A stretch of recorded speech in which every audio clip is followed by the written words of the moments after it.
For 15 years, his grandmother was his entire world.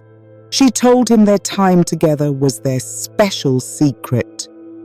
It wasn't until he was almost a man that he understood what that secret really was, and the lie he'd been living.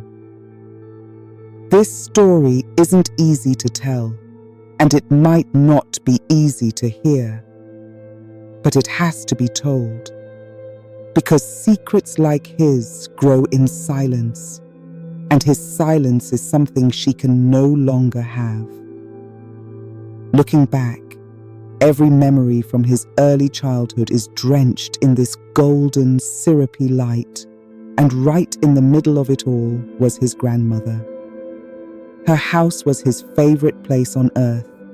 It smelled like yeast rolls and lavender soap, a combination that for years meant unconditional love to him. His grandma was the keeper of family stories, the baker of perfect birthday cakes, and the one person he believed could do no wrong. His grandfather was there too, a quiet, gentle man who always smelled of sawdust and peppermint. He and Grandma were a team, a fixed point in the little boy's universe. But when he was 7, that point came unfixed. Grandpa died just like that, and the golden light in his grandma's house seemed to dim overnight. The smell of baking bread faded, replaced by something stale and still. They all saw the change in her. His parents were constantly worried. She became a ghost in her own home, just rattling around in rooms full of memories of a life that was suddenly half gone. His parents, trapped between their own grief and their concern for her, saw a solution. Him. He was her favorite. They figured that his being there, their special bond, could be the thing to bring some of that light back into her life. So it was decided. The summer he turned 8, he'd go and stay with her. It would be their special time. It would help her heal. It would be an adventure. They saw a lonely old woman who adored her grandson, and a little boy who loved his grandma. They saw the perfect fix. They couldn't have known they were leaving him in the path of a storm that was just starting to gather. That first summer really did start like a dream. They planted a vegetable garden, played endless games of checkers on the porch, and took long walks down dusty country roads. It was like Grandma was coming back to life. Her laugh returned, a little rustier than before, but it was there. She'd hug him tight and say, "You're my little lifesaver. You've brought the sunshine back." And he'd puff up with pride. He was doing something important. He was helping. The shift was so subtle you could barely notice it. It started one night when a thunderstorm was crashing down outside. The wind was howling and he was scared. She knew it. "Don't you worry, sweet boy," she said, her voice soft. "You can sleep in here with me tonight. I'll keep you safe." It felt natural, innocent. He crawled into his grandfather's side of the bed. It still smelled a little like him. But as the night went on, her touches felt different. They weren't the usual comforting pats on the back. They lingered. Her hands moved under his pajama shirt, her fingers tracing patterns on his skin that made him feel strange, confused. He tensed up, and she must have felt it. She pulled him closer, her breath warm and smelling of mints as she whispered in his ear, "This is our special secret, you and me. It's because I love you more than anyone in the whole world. It's our game." A special secret. The words were like a magic spell. He was 8. Secrets were treasures. Being chosen for a secret, especially by her, made him feel powerful, important, loved. All his confusion was buried under this wave of feeling special. He didn't have the words to name the unease coiling in his stomach. She was his grandmother. She was supposed to keep him safe. So if she said this was love, then it had to be.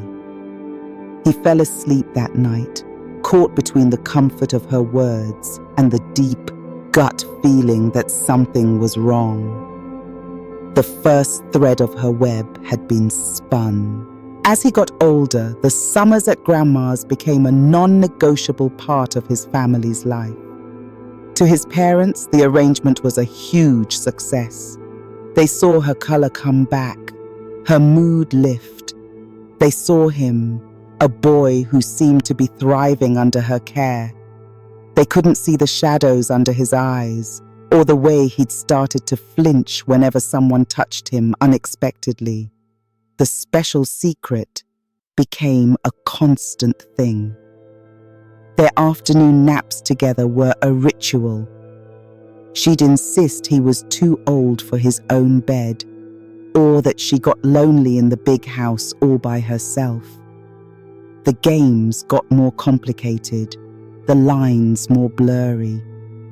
She'd talk to him in ways that made his skin crawl, a weird mix of baby talk and something else, something he wouldn't really get until years later. He started to change. At home during the school year, he became sullen and angry.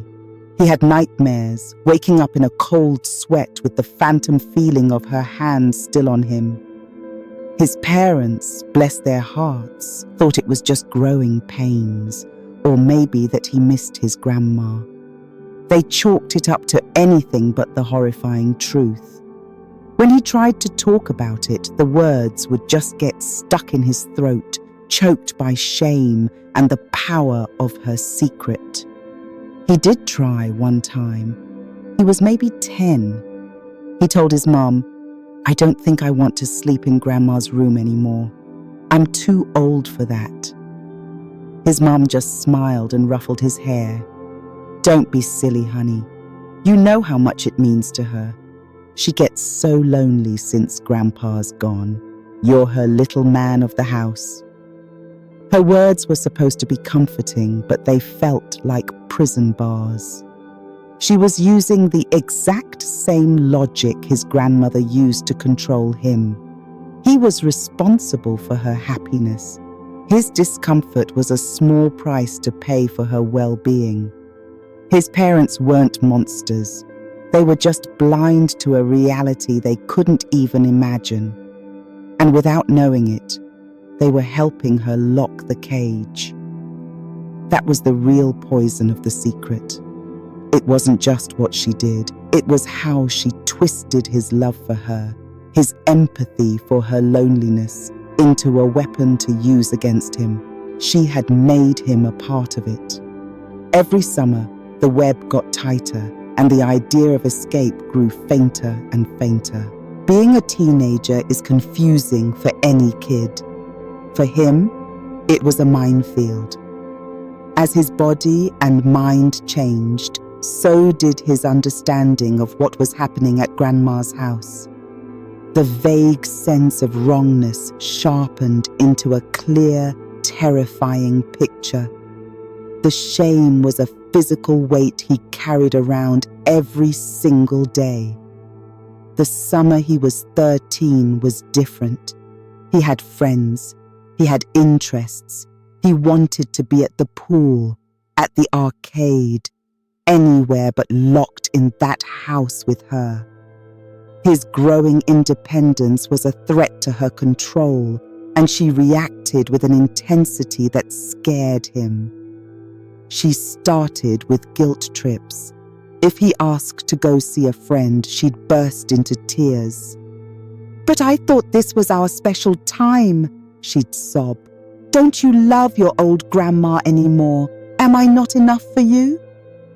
The guilt was suffocating. She made him feel like the most selfish person on the planet for just wanting to be a kid.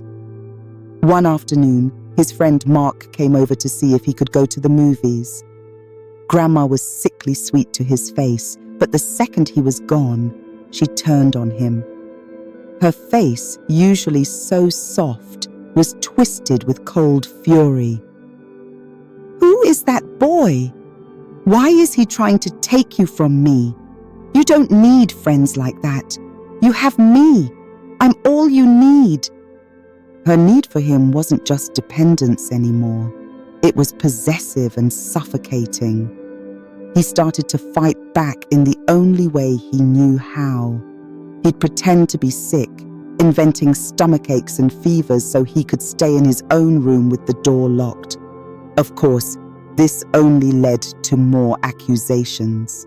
He was a difficult teenager. He was moody. He was breaking her heart after everything she'd done for him. His parents were caught in the middle. They saw a loving, maybe slightly clingy grandmother and a grandson who was acting out. They'd plead with him, "Just be nice to her, son. She's not going to be around forever." The irony of that was like a bitter pill. The facade of the happy family, of the special bond, was starting to crack, at least for him. For everyone else, it was solid as ever. They saw what they wanted to see. He was living a double life. The dutiful grandson in public, the terrified prisoner in private. The secret wasn't a treasure anymore. It was a festering wound, and he had no idea how to even begin to clean it. The summer he turned 15 was the last one.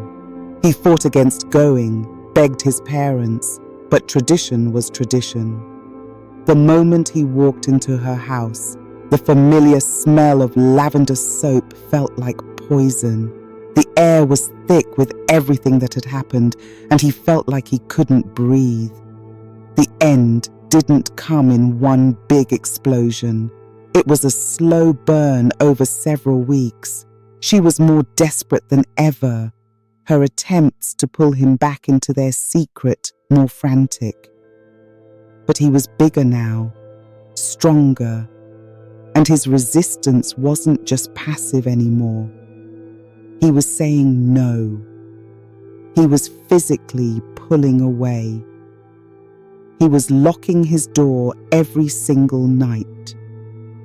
Each no was met with a storm of emotion.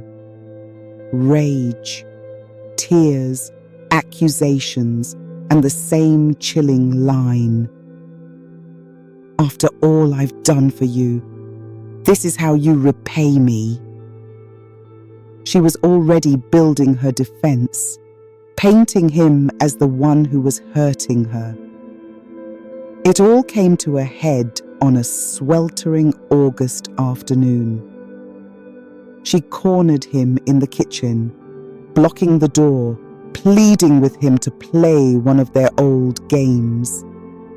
Her voice was a high, thin whine, and her eyes had a glassy, frantic look. For the first time, he didn't just say no. He found a voice he didn't know he had. It was shaky, but it was his. "No, Grandma, we are never doing that again. It was always wrong. It was never a game." Something in her snapped. The mask of the frail, loving grandmother completely disintegrated. What was left was pure venom. "You ungrateful little brat!" she hissed, her voice low and dangerous. "You think anyone will ever believe you? You think your parents will take your word over mine? I will tell them you're sick. I will tell them you tried to hurt me. I gave you everything, and you'll ruin me. No, I will ruin you first." In that moment, he saw her for exactly what she was. Not a lonely old woman, not a tragic figure, but an abuser. Her love wasn't love, it was a cage. Her secret wasn't about affection, it was about power. And she would burn his entire world down to keep it. That night, he called his parents from the old rotary phone in the hallway while she slept. His hands were shaking so hard he could barely dial. "Come and get me," he whispered, his voice breaking. "Please, just come and get me now." The war was over, the lie was broken, but the battle for the truth had just begun. The car ride home was dead silent. His parents tried to ask questions, but the words were a logjam of 15 years of secrets and shame. He couldn't speak. When they finally got home, sitting under the harsh lights of their own kitchen, he told them everything. From the first night during the thunderstorm to the threat she'd made just hours before. He watched their faces change as the story tumbled out of him. He saw confusion, then shock, and then a deep, unbreakable wall of denial. "Son, are you sure you're not exaggerating?" his father asked, his voice strained. "Your grandmother loves you more than anything. She's just a lonely old woman. Maybe you misunderstood." "She would never hurt you," his mother said, her eyes filling with tears. But he knew they weren't tears for him. They were for the perfect image of her own mother, which he had just shattered. "There has to be another explanation." It was like screaming into a void. His parents were his first jury, and they had already delivered their verdict. The truth was too monstrous for them to accept, so their minds simply rejected it. They confronted her, of course. They called her the next day, and his grandmother, a master manipulator, gave the performance of her life. She was the victim, a heartbroken old woman falsely accused by her troubled, ungrateful grandson. She cried. She feigned a health scare. She turned their concern for her into a weapon against him, just like she said she would. The aftermath blew their family apart. He refused to see her, speak to her, or be in the same house as her ever again. This created an impossible choice. Family holidays became tense negotiations. His parents, caught between their mother and their son, chose the path of least resistance. They chose to believe her. It was easier than believing their child had been abused under their noses. It was easier than accepting their own role in letting it happen. For the next few years, he was an island in his own home. He had never felt so alone. The betrayal by his grandmother was a deep wound, but the betrayal by his parents' disbelief was like salt being poured into it every single day. He had spoken his truth, and it had cost him everything. He left for college the first chance he got and put as much distance between himself and his family as he could. He tried to build a new life, to pretend the first 18 years had happened to someone else.